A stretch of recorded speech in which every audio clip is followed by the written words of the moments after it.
शुरू करते हैं अल्लाह के बाबरकत नाम से जो बड़ा मेहरबान और नहायत रहम वाला है। तमाम तारीफ़ें मेरे अल्लाह रब्बुल इज़्ज़त के लिए हैं। खौफनाक कहानियों के मुअज़्ज़िज़ नाज़रीन को मेरी तरफ से अस्सलाम वालेकुम। उम्मीद करती हूँ आप सब लोग खैरियत से होंगे, जहाँ होंगे खुश होंगे और मेरे चैनल की खौफनाक कहानियों को बहुत पसंद भी करते होंगे। आज आप लोगों के लिए मैं बहुत डरावनी कहानियां लाई हूँ जिन्हें आप लोग बहुत पसंद करेंगे। सिलसिला शुरू करते हैं आज की खौफनाक कहानियों का। बढ़ते हैं आज की पहली खौफनाक कहानी की तरफ। आज की पहली खौफनाक कहानी हसन शेयर कर रहे हैं। हसन कहते हैं, मैं हैदराबाद का रहने वाला हूँ। आज आपके साथ अपनी ज़िंदगी की बहुत डरावनी कहानी शेयर करना चाहता हूँ। ये आज से 8 बरस पुरानी बात है। मैं नौकरी की तलाश में था। मैंने बहुत सी जगहों पर जॉब के लिए अप्लाई किया हुआ था। मेरी पढ़ाई इतनी ज़्यादा नहीं थी, लेकिन इसके बावजूद मैं चाहता था कि मुझे कहीं अच्छी जॉब मिल जाए। मैं सिर्फ बीए पास था। कराची की एक फैक्ट्री से मुझे जॉब की ऑफ़र हुई। जब मेरी उनसे बात हुई तो मेरा इंटरव्यू फ़ोन पर ही हो गया। उन लोगों ने मुझे सिलेक्ट कर लिया। जब मैं कराची पहुंचा, हफ्ते का दिन था। वहां गया, फैक्ट्री के बताए हुए एड्रेस पर भी पहुंच गया। जब वहां मुझे जॉब का पता चला तो मुझे जॉब मंजूर थी। वहां पर मुझे एज अ कैप्टन रखा गया। सुपरवाइज़र के बाद मैं कैप्टन था। वहां पर उस फैक्ट्री में जो भी प्रोडक्ट बनती थी उसकी पैकिंग के ऊपर मेरी ड्यूटी होती थी। मैंने वो सब देखना होता था। रिहाइश के लिए जब मैंने बात की तो मुझे फैक्ट्री में ही एक कमरा दे दिया गया। मैंने अल्लाह का शुक्र अदा किया कि अब मेरी परेशानियां कम हो जाएंगी। तनख्वाह भी ठीक थी, रहने के लिए जगह भी मिल गई। खाने पीने का बंदोबस्त वो बिल्कुल करीब ही था। होटल पर जाता और खाना खाकर आ जाता। मैंने घर वालों को इतला दी और अपनी नौकरी शुरू कर दी। घर वाले भी बहुत खुश थे। मैंने प्रॉपर अपनी नौकरी का आगाज़ कर दिया। आज पहली रात थी जब मैंने फैक्ट्री के उस कमरे में सोना था। रात होते ही फैक्ट्री में कोई भी नहीं होता था सिवाय 2 गार्ड्स के जो बाहर गेट पर होते थे। गार्ड्स का कमरा और केबिन अलग था। मेरा कमरा जो था वो फैक्ट्री के पिछले हिस्से में था। वहाँ पर 3 कमरे और भी थे, लेकिन वो खाली थे। जो भी वर्कर शहर से बाहर से होता उसको रिहाइश फैक्ट्री में दे दी जाती और कुछ हमारी तनख्वाह से उसका हिस्सा काट लिया जाता, जो कि बहुत कम था और काबिल कबूल भी था। वक्त गुजरता गया। कुछ दिन तो मुझे वहाँ पर बहुत मुश्किल लगते। जो ही आधी रात होती, कभी ऐसा लगता फैक्ट्री का कोई कमरे का दरवाज़ा खुल रहा है, कभी ऐसा लगता कोई सीढ़ियों पर चढ़ रहा है। एक तो दिन भर का शोर भी दिमाग में होता और दूसरा मुझे यही लगता कि जिस तरह से वहाँ पर मौजूद गार्ड्स जाकर मुख्तलिफ हिस्सों की देखभाल करते हैं, मैं बेफिक्र होकर सोया रहता। लेकिन मैं नहीं जानता था कि मेरी बेफिक्री ही मेरे लिए खौफ की वजह बनेगी। एक रात जब मैं गहरी नींद में सो रहा था, मुझे अपने कमरे के दरवाजे पर दस्तक सुनाई दी। पहले मैंने ये सोचा कि शायद मेरा वहम है। आंख तो मेरी खुल गई। दस्तक फिर से हुई और इस बार थोड़ी तेज दस्तक थी। मैंने करवट बदली, आंखें खोली तो कमरा तो खूब अंधेरे में डूबा हुआ था। सन्नाटा था, सिवाय हवा के और बाहर पत्तों के सरसराने के कुछ भी नहीं था। मेरे कमरे के बाहर एक दरख्त भी था, लेकिन मेरी नींद उड़ चुकी थी। फिर मैंने जब आहट सुनी तो मैं उठा और मैंने पूछा कि बाहर कौन है। मुझे मध्यम सी आवाज़ में ऐसा लगा कि किसी ने मेरा नाम लिया है, जैसे कोई दूर से खड़ा होकर मुझे बुला रहा हो, मुझे पुकार रहा हो। मैंने जल्दी से कमरे का दरवाज़ा खोलकर बाहर झांक कर देखा। बिल्कुल अंधेरा था। मैंने अपने कमरे में जाकर साइड टेबल से मोबाइल उठाया, उसकी फ्लैश लाइट ऑन की। टॉर्च से जब मैं बाहर देखने लगा तो बाहर कोई भी नहीं था। मैं तो हैरान हो गया, ये क्या, इतना वहम कैसे हो सकता है? वो आवाज़ कैसी थी? खैर, चारों ओर देखने के बाद मैं कमरे में आया, कमरे का दरवाज़ा बंद किया और फिर से सोने के लिए बिस्तर पर लेट गया। नींद तो अब मेरी उड़ चुकी थी। मैंने सिगरेट लगाया और सिगरेट पीने लगा।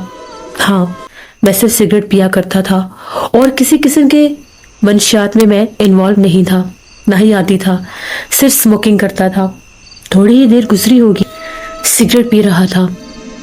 अभी जो ही सिगरेट खत्म हुई तो मैंने आंखें बंद की और सोचा कि सो जाता हूँ, सुबह काम भी करना है। अभी मैं सोने की कोशिश कर ही रहा था कि दोबारा से दरवाजे पर वही दस्तक हुई। मैं फौरन से उठा और मैंने दरवाजा खोल दिया। जो ही बाहर झांक कर देखा, कोई भी नहीं था। मैंने एक लंबी सांस ली और सोचा कि बस मैं बहुत वहम कर रहा हूँ। जो ही मैं वापस पलटने लगा तो मेरी नज़र सामने दीवार पर गई। दीवार के पास कोई खड़ा था, एक खूबसूरत दुल्हन के रूप में एक लड़की। उसने लाल जोड़ा पहना हुआ था, उसका चेहरा घूंघट में छुपा हुआ था। मैं उसे देखकर हैरान हो गया। इतनी खूबसूरत दुल्हन के रूप में लड़की इतनी रात को यहाँ पर क्या कर रही है? उसकी खूबसूरती में भी एक अजीब सा खौफ छुपा हुआ था। मैं बहुत ज़्यादा हैरान हो गया और जल्दी से अपना मोबाइल उठाकर टॉर्च ऑन की। जो ही मैंने उस तरफ देखा, वो औरत दूर चलती हुई जा रही थी। उसकी चूड़ियों की चनक, उसकी पाँव की पायल की आवाज़ वो छन छन गूंज रही थी। मैंने आवाज़ दी, कौन है यहाँ पर? कौन हो तुम? इतने में वो आगे जाकर एक और गैलरी की तरफ मुड़ गई। मैं तेज़ी से भागा उसकी तरफ। मैंने जाकर देखा तो वो गैलरी के एंड में कोने पर बैठी हुई थी। ये क्या? ये औरत कौन है? क्या यहाँ पर कोई औरत भी रहती है? मैं तेज़ी से भागता हुआ गार्ड्स की तरफ गया। मैंने जाकर गार्ड्स को बताया कि मेरे कमरे के पास मैंने एक औरत को देखा है दुल्हन के रूप में। वो गैलरी में बैठी हुई है, जल्दी से आओ मेरे साथ देखो। वो लोग हंसने लगे और कहने लगे, तुमने कोई ख्वाब देखा होगा, ये कैसे मुमकिन है? फैक्ट्री में तो कोई औरत काम भी नहीं करती, तो यहाँ पर कोई औरत रात को कैसे होगी? मैंने लोगों से कहा, मेरा यकीन करो, मैंने खुद इसे देखा है, एक दफ़ा आकर देखो तो सही। वो लोग आए तो वहाँ पर कोई भी नहीं था। उन लोगों ने कहा कि भाई रात का टाइम है, 3:30 पौने 4 होने वाले हैं, थोड़ी देर में दिन चढ़ जाएगा, हमने भी सोना है, जाओ जाकर सो जाओ, तुम नए नए आए हो इसलिए तुम्हें ये सब महसूस हो रहा है। मैं चाहकर भी उन्हें अपनी बात का यकीन नहीं दिला पा रहा था। मैं फिर से भारी बोझल कदमों के साथ कमरे में गया। कमरे का दरवाज़ा मैंने लॉक नहीं किया, थोड़ा सा खुला ही था और मैं लेट गया, सोने की कोशिश करने लगा। जो ही मैंने करवट ली, मैंने खुशबू सूंघी, बहुत तेज चमेली के फूलों की खुशबू, चमेली के फूल जैसे महक रहे हों। मेरे रोंगटे खड़े हो गए। मैंने जो ही पलट कर देखा, मेरे कमरे का दरवाज़ा खुला था। मेरे कमरे के दरवाजे के पास वही लाल जोड़े वाली दुल्हन खड़ी थी। अब उसका आधा आधा चेहरा नजर आ रहा था। जो रूप मैंने देखा वो मेरी जान निकालने के लिए काफ़ी था। उसका चेहरा बेहद भयानक था। उसका चेहरा इतना हैबतनाक था कि जैसे कोई भयानक बला मेरे सामने आ गई हो। मैं चीखना चाहता था, मेरे गले से चीख नहीं निकल रही थी। उसकी आंखें इतनी भयानक थी जैसे उसकी आंखों में अंगारे दहक रहे हों, दांत इतने लंबे, होंठ इतने भयानक और चेहरा ऐसे जैसे किसी मुर्दे का होता है, बिल्कुल राख के कलर का। ये क्या बला है? मैं बहुत डर गया। उसके हाथ पैर भी बहुत अजीब थे। उसके चेहरे के ऊपर एक डरावनी मुस्कुराहट थी।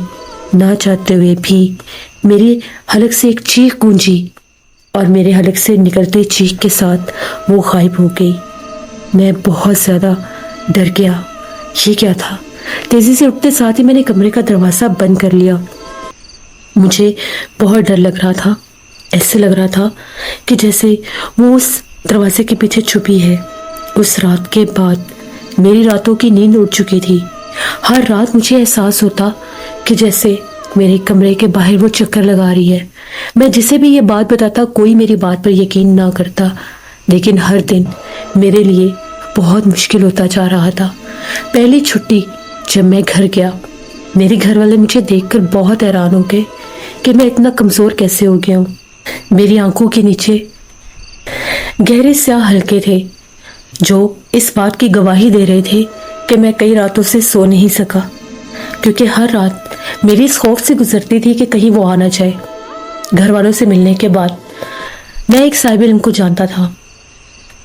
उनके पास गया, उन्हें सारी बात बताई। उन्होंने दम किया और कहने लगे वो एक चुड़ैल है जो दुल्हन के रूप में उस फैक्ट्री में रहती है, उससे बच के रहो। वो तुम्हारे ऊपर बसेरा करना चाहती है, क्योंकि तुम वो वाहिद इंसान हो जो रात में उस फैक्ट्री के उस हिस्से में होते हो जहां पर उसका बसेरा है। उसका मस्कन वो दरख्त है जो तुम्हारे कमरे के बाहर है।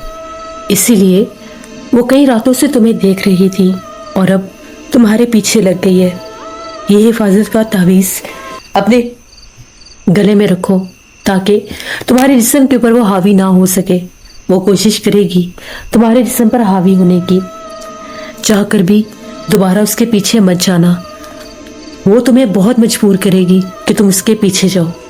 कोशिश करो कोई और नौकरी ढूंढ लो, या कोशिश करो कि किसी और जगह पर रहना शुरू कर दो, क्योंकि इस तरह से उसका बसेरा तुम्हारे ऊपर मुकम्मल भी हो सकता है। मैंने उन्हें कहा कि अभी तो नई नई नौकरी है, अभी मेरी इतनी गुंजाइश नहीं है कि मैं अलग रह सकूं, और ना ही मेरे इतने वसाइल हैं कि मैं कोई और नौकरी ढूंढ सकूं। अल्लाह अल्लाह करके मुझे ये नौकरी मिली है, मैं पूरा ख्याल रखूंगा कि मैं उस मखलूक की तरफ ना जाऊं। उनसे मिलने के बाद मैं वापस आया। घर वालों को मैंने इस बारे में फ़िलहाल कुछ नहीं बताया था। 2 दिन रहने के बाद मैं तीसरे दिन फिर चला गया। आज सारा दिन फैक्ट्री में काम किया।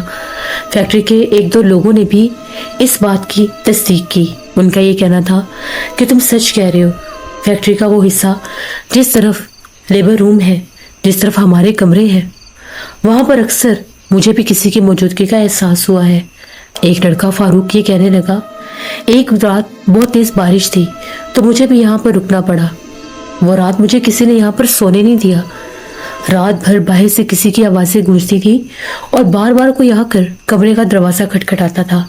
बिलाखिर सुबह के 5 बजे मैं फैक्ट्री से भाग गया था। उस वक्त भी बारिश हो रही थी। तुम्हारी तो हिम्मत है जो पूरे 1 महीने से इस फैक्ट्री में रात गुजार रहे हो। बहुत से लड़के यहाँ पर ऐसे आए हैं जो यहाँ पर 10-15 दिन रहते हैं और यहाँ से भाग जाते हैं, नौकरी यही करते हैं, लेकिन रहते बाहर हैं। मैंने ने कहा कि अल्लाह मालिक है, मैं हिफाजत का एक तावीज़ ले आया हूँ। इंशाल्लाह मुझे पूरा यकीन है कि वो मखलूक मुझे तंग नहीं करेगी। आज फिर रात आ गई। आज फैक्ट्री में बहुत सन्नाटा था।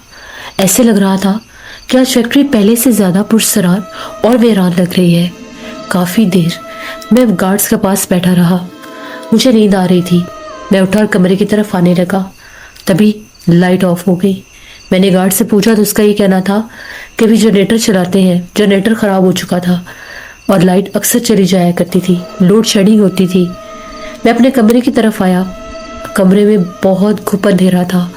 कमरे में आने के बाद मैंने लालटेन जलाई और एक तरफ रख दी। लालटेन जल रही थी, तभी मैं बिस्तर पर आकर लेट गया। खौफ तो मेरे अंदर था, लेकिन एक सुकून भी था कि हिफाजत का तावीज़ है। थोड़ी ही देर गुजरी, बाहर दरख्त के पास छन छन शुरू हो गई। पायल पहने वो बाहर चल फिर रही थी। उसके कदमों की आवाज़ इतनी हैबतनाक थी कि दिल की धड़कन पर असर करती थी। सुनने वाले कान भी खौफजदा हो जाते थे कि ये कैसे कदम है, पुरसरार खौफ से भरे हुए। आज वो मेरे दरवाजे तक आई। उसने मुझे पुकारा नहीं, दस्तक भी नहीं दी, बस चक्कर लगाती रही और चली गई। 3-4 रात यही काम चलता रहा। उसके बाद वो मुझे नजर आना तो बंद हो गई, लेकिन मैं बीमार रहने लग गया। मेरा बुखार नहीं उतरता था। डॉक्टर से मेडिसिन ले लेके थक गया। कराची में ही एक साहिब इल्म के पास गया। उनका ये कहना था कि जगह छोड़ दो, अब वो तुम्हारे जिस्म पर हमला आवर हो रही है, वो तुम्हें बहुत सी बीमारियां देगी। अगर ज़िंदगी प्यारी है तो जगह को छोड़ दो। फिर मैंने सोचा, हसन, ज़िंदगी है तो सब कुछ है, भला मैं इस पैसे का क्या करूँगा अगर मैं खुद ही ना बचा तो। मैंने फैक्ट्री ऑनर से बात की और कहा कि सर मैं यहाँ पर रात नहीं गुजारूंगा, यहाँ पर रात गुजारना बहुत मुश्किल है। फैक्ट्री आज सेबज़दा है उस दरख्त की वजह से। उसने कहा कि अगर तुम नहीं रहना चाहते तो तुम बाहर भी रह सकते हो। मैंने दिन रात एक किया। कुछ लड़कों से मिल मिलाकर एक जगह पर कमरा मिल गया, वहाँ पर रहना शुरू कर दिया। कुछ दिन उसका दबाव वहाँ पर भी मेरे ऊपर रहा। मैं सोने की कोशिश करता था तो ऐसा लगता था सर किसी ने पकड़ लिया है, कंधे किसी ने पकड़ लिए है, जिस्म भारी महसूस होता था। आहिस्ता आहिस्ता میرے اوپر سے اس کے اثرات کم ہونے لگے. میں فیکٹری میں دن کے وقت بھیڑ بھاڑ میں رہتا تھا. اس حصے کی طرف میں نے جانا چھوڑ دیا. پھر ایک دن مجھے گارڈ نے بتایا کہ جب تم کمرہ چھوڑ کر گئے تھے تمہارے کمرے کی طرف سے آوازیں آتی تھی. تمہیں کوئی پکارتا تھا, تمہارا کوئی نام لیتا تھا. ہم تو ڈر کے مارے بھائی اس طرف گئے ہی نہیں. تمہارا حال دیکھنے کے بعد ہماری ہمت نہیں ہوئی. 7 دن تک تو وہ تمہیں آوازیں دیتی رہی. مسلسل ایسے لگتا تھا تمہارے کمرے کے پاس کھڑا ہو کر کوئی تمہارا نام لے کر پکارتا ہے. لیکن ہم تو ادھر گئے نہیں اور وہ آوازیں آنا بند ہو گئی. تقریباً 3-4 ماہ بلکہ 6 ماہ میں نے اس فیکٹری میں کام کیا. اس کے بعد میں نے ایک اور جگہ پر جاب شروع کر دی. یہ میری زندگی ایک خوفناک کہانی تھی جو میں نے آپ کے ساتھ شیئر کی. بہت شکریہ حسن آپ کا. لسن, جو لوگ بھی شہروں سے باہر کام کرتے ہیں, رہائش کے لیے انہیں کہیں نہ کہیں رہنا پڑتا ہے. تو جب بھی آپ رہائش کے لیے کسی ایسی جگہ پر رہے جو ویران سنسان ہو, وہاں پر کوئی ایسی آہٹ محسوس ہو, تو ان آہٹوں پر فوراً غور کرنا چاہیے, انہیں اپنا وہم نہیں سمجھ, اور ایسے سچویشنز میں ہمیشہ کسی صاحب علم سے رابطہ کرنا چاہیے, کیونکہ ایسی مخلوقات بعض اوقات انسان کی زندگی برباد کر دیتی ہیں. یہ تھی آج کی خوفناک کہانی. امید کرتی ہوں آپ لوگوں کو پسند آئی ہوگی. اپنا فیڈ بیک مجھے ضرور دیں. گرمی کی وجہ سے میں زیادہ لانگ سٹوریز نہیں لا پا رہی. انشاءاللہ تھوڑا سا موسم بہتر ہوگا تو لانگ سٹوریز بھی آئیں گی. آپ لوگ بھی مجھے اپنی سٹوریز شیئر کر سکتے ہیں ڈسکرپشن باکس میں دیے گئے ای میل آئی ڈی nushinmir57@gmail.com پر. اس کے علاوہ آپ لوگ مجھے کمنٹ باکس میں بھی سٹوری شیئر کر سکتے ہیں. انشاءاللہ پرسوں پھر ملاقات ہوگی کسی نئی خوفناک کہانی میں. جہاں رہے خوش رہے. Thank you for listening my stories. Stay tuned. اللہ حافظ.